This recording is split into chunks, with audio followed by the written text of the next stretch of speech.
Today, I'm going to prove that 1 equals 2. Yes, 1 equals 2. Stay with me and try to find the mistake. Let's start with a simple assumption. Let x equal y. If x equals y, then multiplying both sides by x gives us x squared equals xy. Now subtract y squared from both sides. We get x squared minus y squared equals xy minus y squared. Now factor both sides. X squared minus y squared becomes x minus y times x plus y, and xy minus y squared becomes y times x minus y.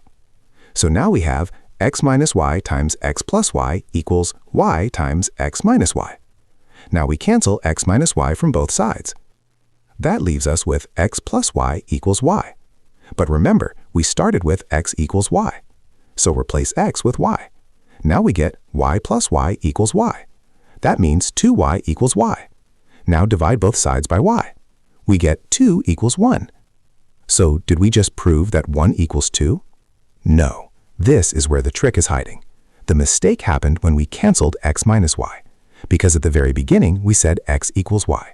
If x equals y, then x minus y equals 0. That means we actually divided by 0 when we canceled x minus y. And division by 0 is undefined. It is not allowed in mathematics. So the statement 1 equals 2 is false. The entire result came from secretly dividing by 0. That's the hidden trap. Did you spot the mistake before the reveal?